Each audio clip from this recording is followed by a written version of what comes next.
Assalamualaikum. Halo Bun, welcome back to my channel. Di video aku kali ini aku mau sharing sekaligus cerita nih pengalaman pertama aku tentang donor ASI. Nah, seperti apa sih ceritanya? Tapi sebelumnya aku mau ingetin dulu untuk para bunda semua, jangan lupa untuk like, komen, dan share ke media sosial bunda semua. Dan jangan lupa juga untuk tekan tombol subscribe-nya, kemudian klik tombol loncengnya supaya nanti bunda semua tidak ketinggalan dengan notifikasi video-video aku terbaru berikutnya. Oke, langsung aja nih. Jadi ceritanya tuh aku tuh di kehamilan kedua ya, pada saat persalinan anak kedua. Jadi itu ASI aku tuh banyak banget ya, sampai aku tuh bingung, kulkas aku nggak muat kan, freezernya udah penuh. Jadi kebetulan ada teman aku datang hubungin aku yang minta tolong untuk melakukan donor ASI ke kerabatnya gitu.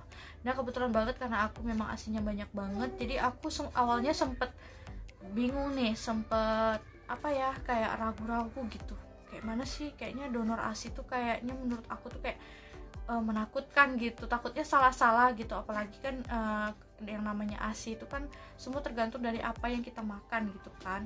Dan kebetulan memang anak aku juga full ASI karena ASI aku banyak, dan anak aku juga yang pastinya aman lah yang namanya ASI kan, karena ASI itu memang adalah susu yang terbaik untuk bayi, apalagi terutama bayi yang baru lahir. Nah, terus buat bunda-bunda semua yang pengen tahu kenapa ASI aku banyak banget, apa aja sih yang aku makan, dan rahasia-rahasia ASI aku tuh bisa banyak, nanti bunda semua bisa lihat video aku sebelum-sebelumnya. Aku sudah buat banyak banget ya tips-tips dan juga cara memperbanyak ASI itu seperti apa saja. Oke deh, lanjut aja ya. Tadi untuk yang donor ASI, teman aku menghubungin aku untuk kerabatnya yang kebetulan anaknya itu lahir secara prematur ya, jadi usianya tuh tidak kurang cukup gitu ya. Nah, kebetulan anaknya itu hanya beda 3 harian sama anak aku. Bedanya kalau anak aku itu sempat masuk ICU juga, itu karena ketelan air ketuban kan. Kalau si bayi ini dia lahir dengan prematur, jadi sehingga sangat membutuhkan ASI sekali.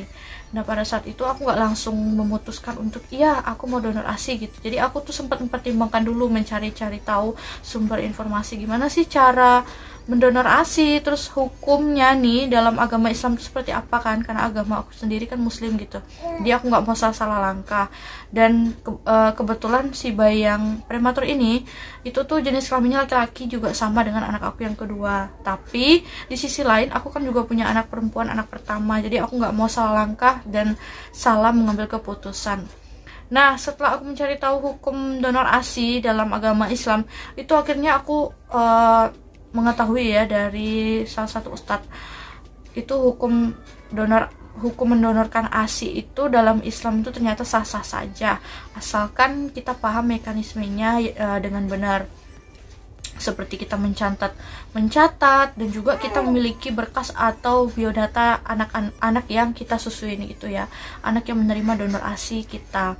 Nah, dari situ aku mulai membuat kesepakatan dari si ibu yang meminta untuk donor ASI kan.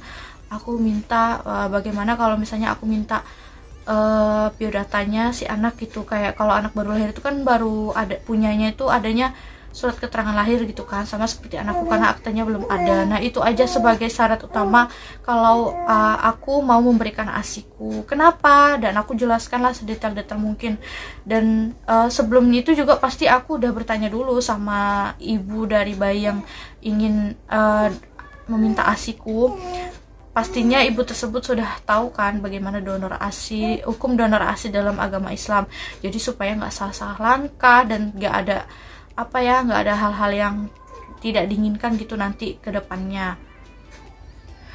Terus akhirnya setelah aku mencari tahu tadi kan, yang pertama itu kita dalam mendonor ASI itu ternyata sah-sah saja asalkan kita tahu mekanismenya, seperti yang tadi tuh kita mencatat, terus atau kita setidaknya kita punya fotokopian biodata bayi yang kita susuin itu.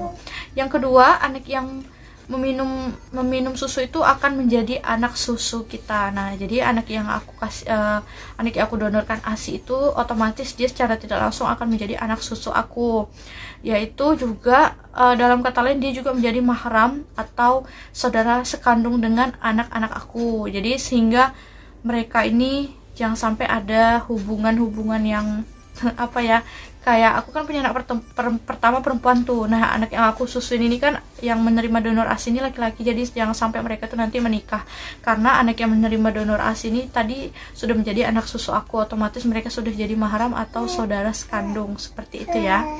Nah, jadi selain aku mencari tahu tentang donor ASI tadi itu ternyata adalah hal-hal yang sah-sah saja, aku juga mencari tahu dong sumber-sumber seperti beberapa potongan dari ayat-ayat yang ada terdapat dalam Al-Quran, seperti yang Allah Subhanahu wa Ta'ala juga berfirman dalam Al-Quran, yaitu ayat 233, yang mana Allah Subhanahu wa Ta'ala menyuruh para ibu untuk menyusui anak-anaknya selama 2 tahun. Jadi para ibu hendaklah menyusui anak-anaknya selama 2 tahun penuh, yaitu bagi yang menyempurnakan penyusuan. Nah, seperti itu. Terus juga beberapa ulama, kebanyakan para ulama itu menganalogikan donor ASI itu dengan kebiasaan menyusui pada zaman Nabi Muhammad SAW. Karena Rasul juga waktu zaman dulu itu juga disusui oleh Halimah, sehingga membuat praktek ini atau donor ASI ini secara umum dibolehkan, apalagi didukung dengan aturan yang menyatakan diharamkan atas kamu mengawini ibu-ibumu, anak-anakmu yang perempuan, saudara-saudara bapakmu yang perempuan, saudara-saudara ibumu yang perempuan, anak-anak perempuan dari saudara-saudaramu yang laki-laki, anak-anak perempuan dari saudara-saudaramu yang perempuan, ibu-ibumu yang menyusui kamu, saudara perempuan sepersusuan. Surat An-Nisa ayat 23. Jadi intinya, donor ASI itu memang sudah jelas diperbolehkan ya bun. Namun seorang ibu tidak boleh memberi ASI ke seorang bayi yang bukan anaknya tanpa sepengetahuan orang tua atau keluarga bayi tersebut. Begitulah adab Islam. Jadi kalau misalnya kayak cerita aku tadi itu kan si ibunya yang datang langsung meminta tolong untuk mendonorkan ASI kepada anaknya. Nah, itu secara hukum Islam itu sudah diperbolehkan ya, karena kan sudah sepengetahuan orang tuanya dan otomatis ayahnya juga sudah tahu. Jadi ayahnya itu juga yang sering menjemput ASI ke rumah aku. Kalau ditanya gimana sih rasanya bisa melakukan donor ASI, ya tentunya aku merasa senang banget lah gitu ya, karena ASI aku tuh gak sia-sia, karena selama ini tuh ASI aku tuh banyak kebuang, apalagi pada saat aku melahirkan anak pertama itu juga sama, ASInya banyak banget, cuman aku tuh belum tahu dan belum memang kebetulan gak ada yang datang untuk minta bantuan mendonorkan ASI gitu. Kalau di kehamilan kedua ini yang aku rasain ASI aku tuh lebih banyak dari anak pertama ya. Sampai sekarang aja usia anak aku udah 3 bulan itu aku masih rajin, masih sering ya, bukan terpaksa, bukan harus dipompa, tapi memang keadaannya gitu, karena memang ASI aku tuh berlebih banget. Jadi sehari itu aku bisa melakukan 2-3 kali pumping. Ya alhamdulillah lah bun, semoga apa yang aku lakuin ini bermanfaat ya untuk anak-anak aku, anak susu aku yang sudah aku susuin. Semoga dengan adanya cerita pengalaman aku ini juga bisa menjadi memori aku untuk kedepannya dan mengingatkan aku untuk anak susu aku ya. Jadi mana tahu nanti mereka akan ketemu dengan anak-anak aku pas besar, atau apalagi dengan anak aku yang perempuan gitu kan. Jadi dengan adanya video ini tuh bisa membantu mengingatkan aku dan keluarga-keluargaku, juga anak-anak susuku. Nah, itu dia tadi ya video aku yang bercerita pengalaman aku donor ASI. Semoga videonya bermanfaat ya bun, untuk para bunda semua yang sedang mencari informasi tentang donor ASI dalam Islam itu seperti apa sih mekanismenya, terus langkah-langkahnya supaya kita nggak salah langkah gitu sebelum kita melakukan donor ASI. Terima kasih sudah menonton video aku. Jangan lupa untuk terus support channel aku ini dengan cara klik tombol subscribe dan aktifkan notifikasi loncengnya. Juga boleh bantu share ya ke media sosial bunda semuanya, supaya bisa ketemu dengan bunda-bunda di luar sana yang mungkin sedang mencari informasi tentang donor ASI ini. Oke, once again, so thank you for watching moms, and see you on my next video.